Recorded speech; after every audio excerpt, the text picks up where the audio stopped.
You don't need 20 chords to start leading worship this Sunday. You just need 4 chords, the only ones that you need to start playing with confidence. And I'm going to show you exactly which chords they are. G, a version of C, E minor, and D. And now, if you know a little bit about guitar chords, these were not the actual, true open chords for C, E minor, and D. But they were a version of it, where you're overlaying a part of G on it, which is these 2 fingers that are anchored. So let me break down the whole thing for you, but before that, I want you to stick around to the end of this video to find out exactly what is going to happen if you keep playing these 4 chords again and again and again. G is with our index finger in the 2nd fret, 5th string, and our middle finger on the 6th string in our 3rd fret. We have our ring finger on the 3rd fret, 2nd string, and the reason we count from the thinnest to the thickest is 1, thinnest, 6, thickest. It's easy to remember. So which one is this going to be, my little finger? It's going to be the 3rd fret, 1st string, correct. So that is my G, my standard G open chord. There we go. Beautiful sound, beautiful sound. And now here's for the C, but it's a C add 9 because I'm adding these 2 fingers here. And then we have the E minor. You can play it like this with your ring finger and your little finger, or you can just lift it off. And that sounds like, okay. And then we have the D chord, which is, yeah? And you can add that little finger there as well if you want to. It just sounds very tied together, I mean. So it's like G, C, E minor, D. If you know these 4 chords, high chances you can play most of worship songs. Basically, you can start. I'm not saying you're going to be playing it exactly the way it is. If you want to do that, you have to practice. You and I both know that. You and I both know that there is so much more to music. But this is for you to get started. And wouldn't you want to get started immediately? So I'm going to show you exactly how to do that. We have the G chord. And the G chord comes from the family of G. And the family of G comes from the scale of G. So this family is G, C, E minor, D. And we do have another minor chord in the family called the A minor. But for all intents and purposes of this video, we don't want A minor. We just want 4 chords. So that is from the G family. And the beautiful thing about this, as I just said, they all come from the same G scale. This is just music theory, very, very elementary music theory. We have the G scale, which is G, A, B, C, D, E, F sharp, and G. And now those are what creates the musical framework of G. Whenever you're going to play a song in G, that's where you're going to go get your chords from. That's where you're going to go get your notes from. And we have taken G from there, obviously, because it's a root. And then we have our C, which is going to be our major. In fact, it is the most important major after the root itself. It's called the 2nd major or the 4th. And then we have the 3rd major, which is D, or the 5th from the G scale. And we have our E minor, which is the 6th.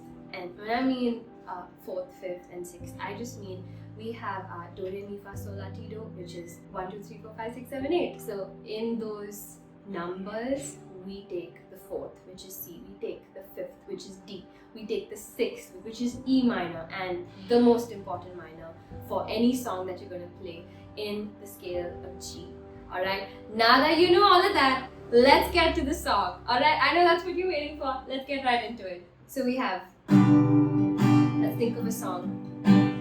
Light of the world, you step down into darkness. Open my eyes and we see. Oh, how great is our God. Sing with me, how great is our God.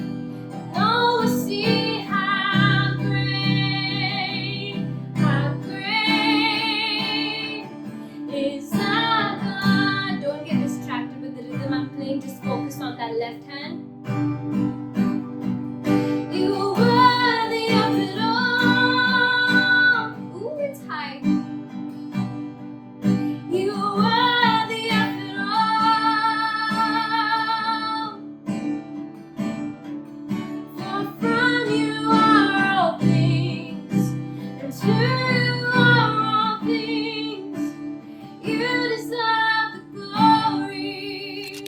And if you see what I did there, I just took the same chords, the same 4 chords, and I played 3 completely different songs across 3 entire generations. We had the Here I Am to Worship that came around in the 2010s, and then we had the How Great Is Our God, which came around after that, and then we had Worthy of It All, which came around in the last 5 years or so. And you can do this with basically any song that works that you can sing on this scale. So that's what you gotta be careful of.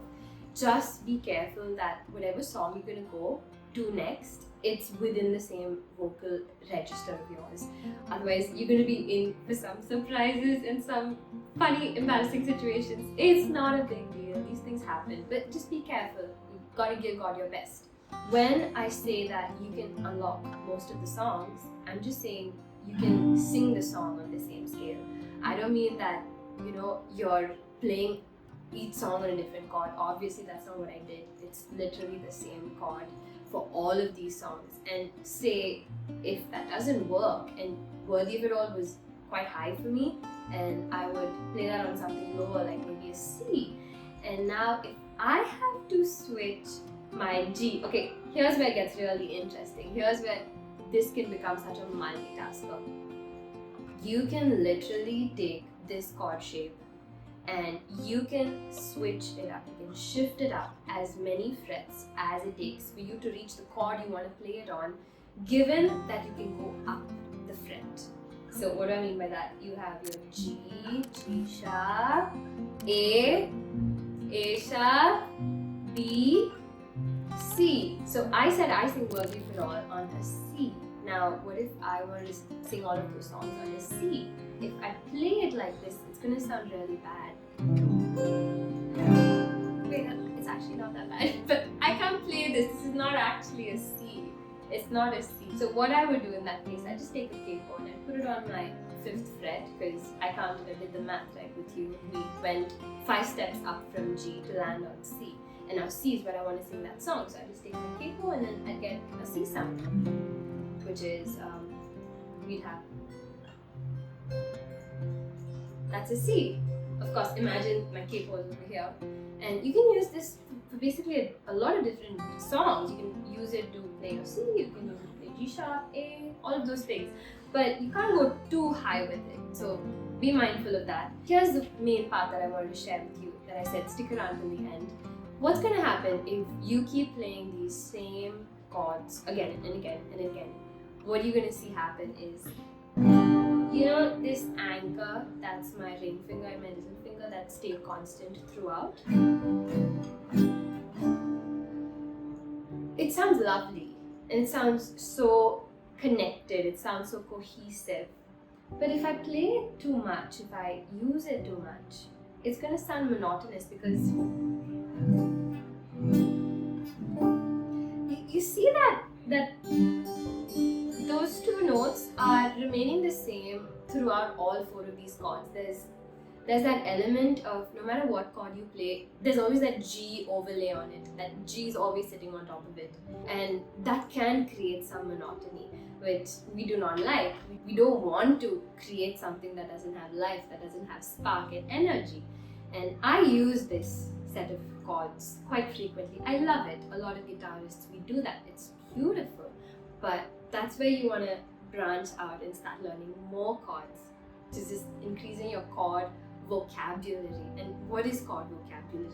You are able to communicate better the song you have to sing. You're able to communicate the emotions to people just using chords. So you have your G major, and then you have something called a G minor. Ooh, that says a completely different story. And you have your A minor, C, D, G. So that starting on that A minor, it created a different note altogether, different atmosphere. So we want chord vocabulary, but at the same time, in the pursuit of getting better, we do not fail to try today and to apply today. You need to be able to play from right now, and this is exactly what's going to help you. I know people who've been training for years and months together and they have never played a single song. That is just not how it works, because we're here to glorify God, and you can very much play at church this Sunday. You can very well play at your family worship. You can play in your personal worship just with these 4 chords. It's so simple. You can sing so many songs. I did it with that typical strumming pattern. Don't worry about strumming patterns. I'll be teaching you about it in the next videos. But you can do different iterations of it. You can do fingerstyle as well.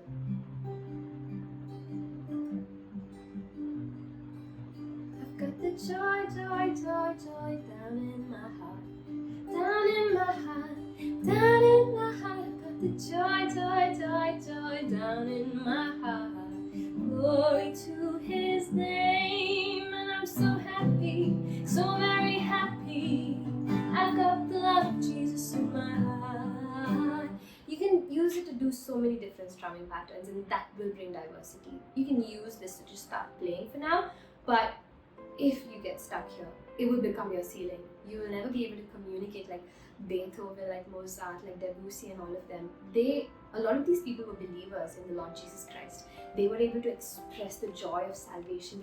They were able to express praise and thanksgiving to God just with chords, no lyrics at all.